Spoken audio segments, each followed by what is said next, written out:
各位交易员朋友，大家好，我们来看一下3月19日日内的盘形。今天的盘形明显是一个震荡区间，这样的震荡区间持续了几乎是全天的一个状态。在跳空低开之后，形成了日内的低点，但是整个这一天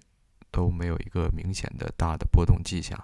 直到尾盘有了一个非常剧烈的向上摆动跳空缺口的这样一个行为。我们来具体看一下日内如何去做。首先我们看到这一天是一个跳空低开，低开之后向下探索更低的位置未果，第一根阴线收在了一半以上，其实这就相当于自身一个震荡区间。第二根确认了这样的震荡区间，第二根收了一个十字星，这样前两根 K 线出来之后，其实激进的交易员就可以做早盘这一单了。我跟大家讲过无数回早盘买突破，突破哪边买哪边，快进快出，不需要像盘中一样去等待任何形式的回踩。这也是有一些看我视频的网友曾经问过我的问题。大概测量一下，我们以这个前两根 K 线的高低点，其实也就是第一根 K 线的高低点，作为我们的早盘的震荡区间的范围。我们可以看到第三根 K 线突破了震荡区间上沿，我们可以在eBay major move， 也就是这个位置去做一个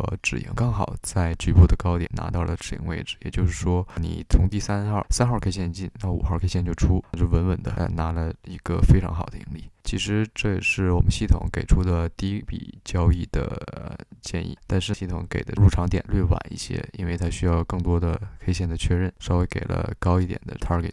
但是最后还是稳稳的到达。OK， 这是我们的第一笔交易。我还是那句话，不同的人的这个 risk tolerance 不一样，这个只适合比较激进的日内交易员做的开盘突破单。之后明显看到这个并没有形成 always in long 的行情，因为在这里实际上是进行了与 EMA20 的一次互动，它被2次强压头，这2次是这2个上影线的高点位置，都是想继续去够这个 EMA20， 但是都被压下来。真正确认这个 always in long 行情不再成立的是这根 K 线是从高位的震荡区间突破了下来，也就是在第6根 K 线的低点处，我们看到了一个突破性。如果你是一个激进的交易员，这里其实还是可以做一下，大概就是这个概念。你从这个想要做一个 always in long，但是跟 EMA20 互动之后形成一个震荡区间之后，这个震荡区间低点和高点这个范围向下翻1倍，可以拿到 major move， 这又是一次非常好的盈利。当然不是所有人都敢从这个突破口去进，因为首先你不能确认这已经形成了一个震荡区间，那你这还是很早的盘面，你不知道会不会从这里直接一根大阳线继续恢复它的牛趋势所以从这里进也是比较激进的，我只是说这一种做单的方法。我们看到了这根大阳线出现，又给了牛一个希望。为什么？因为这里其实如果是想要做一个在大的跌势下的一个反转盘形，它想要去做一个双底，这个双底大部分的时候会形成一个 lower low， 也就是说扫掉一部分多单的止损，继续向上去拔。但是这里呢，我们看到形成一个 higher low， 这里的大阳线的跟随性又是相当糟糕，糟糕的位置又相当的糟糕。大家理解一下我这句话的意思，大阳线的跟随糟糕的位置又在 EMA20 的互动处，也就是说它又一次被 EMA20 稳稳的压了下来。这个阴线形成之后，大概率我觉得大部分的交易员都应该有一个概念，这已经形成了一个震荡区间行情。也就是说，我们大概画一下震荡区间的上下沿。如果说我们把第一次遇到的这个高点位置和这个反弹位置标注出来，差不多这个区间就是我们在未突破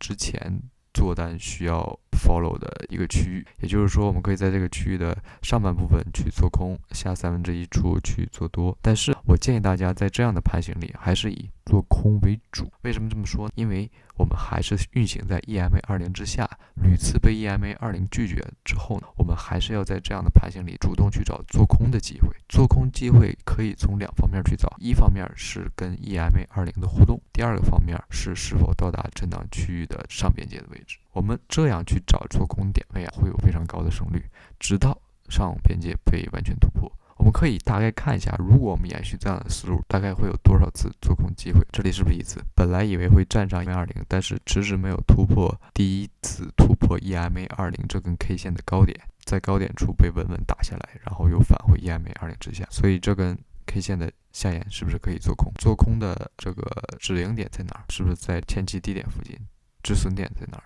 止损点在前期高点附近，这个是一个非常容易的但非常好的做空盈利。在遇到了前期低点的时候，你看这里形成了一个4根阴阳的 K 线对儿，这根大阴线之后是一个小十字星，再一根阴线没有超过十字星的下方，再一根阳线，这里形成一个小双底，可以做多，但是不要去硬找这个震荡区间上沿了。你从这里这个阴线的上方入场做多，其实就是一个 scalp 的距离，到 EMA 20就对撤，不管之后的盘形是什么，因为你别忘了这一整段都是被 EMA 20压制的，你没有必要去说我一定要赌在 EMA 20之上行进的那部分。这也是为什么我跟大家讲的说这样的盘形明显是一个震荡区间，但是还要以做空为主，是因为你不停的去找这个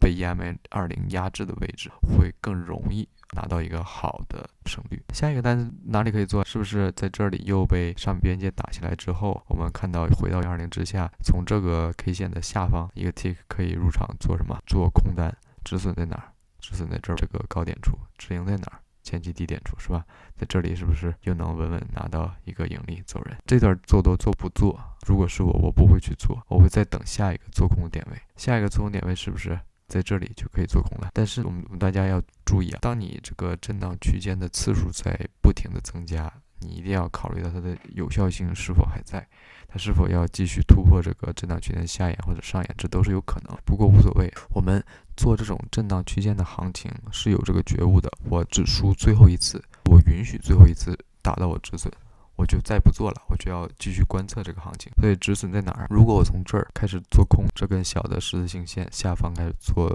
限价空单，止损是不是在这根的上方？这两根没有打到，我在哪儿去收尾？是不是这个依旧是前低的位置？既然这里还差了一个 tick 达到，就又拔到了这个高点处，所以这3根连续的阳线直接把你打止损了。到这儿为止，不要再做震荡区间的反转单了，很有可能从这里开始，这就是一个开始不规则震动的过程了。不规则震动是不好做，不是说不能做，但是为了确保你之前的利润稳稳拿到手里，就不要在这再进行冒进。我们并不知道以后会发生什么，但是明显它的震动已经不规则了，而且我们不确定这个突破行为是否会来，何时会来。你已经被打到一次止损了，保护之前的利润就不要再入场。尾盘的这次大的向上去补 gap 的行为其实是很难预测到的。这里我们能看到的行为就是说，有一根体积非常大的阳线收在最高，从下至上突破这个 EMA 20，并且它有个很好的跟随。从这儿你是可以入一个限价多单的。为什么之前不行？之前有过连续阳线穿过 EMA 20，但每次你看这里没有跟随，这里也没有跟随，没有跟随的突破，基本上它就是震荡区间行情。所以当这里有了跟随，并且是跟随很好的大阳线的时候，我们可以在这里进行一个限价多单的买入。但是这个难点就在于，这已经非常接近尾盘的时候，你最好不要再想着我这一下能拿个非常大的摆动幅度，或者是我做一个 always in long 设置一个有效低点的止损，不要这么想，因为已经到了尾盘，你的施展空间非常小，你就拿卖日目入场在这里，这根阳线收盘就直接离场，这是可以是12卖日目。你激进一点，拿22卖日目，拿到这根阳线差不多上1/3处，也不应该离场。千万不要在这个时候想着这3根大阳线起步，尾盘肯定会调更高，不要去做这种预设，一定要保护好你的利润。因为3月19号这样的行情，很多交易员大赚了一笔，但是更多的交易员就是竹篮打水一场空，他的看多期权已经有了比较大盈利，但他不离场，直到最后耗光了时间价值，或没有达到他们的预期点位，或者是市值价值很少，被大的波动冲击的 IV 占了他们大量的期权的价格。所以这是另一个经验之谈了，在比较大冲击的这样的惊喜 K 线的时候，尽量按照 measure move 去稳稳拿到盈利，而不要幻想能一下子给我们数不尽财富，或者还是按部就班的按照 always in long 去做，没有那么多反应时间。OK， 这就是对3月19日日内的全部复盘。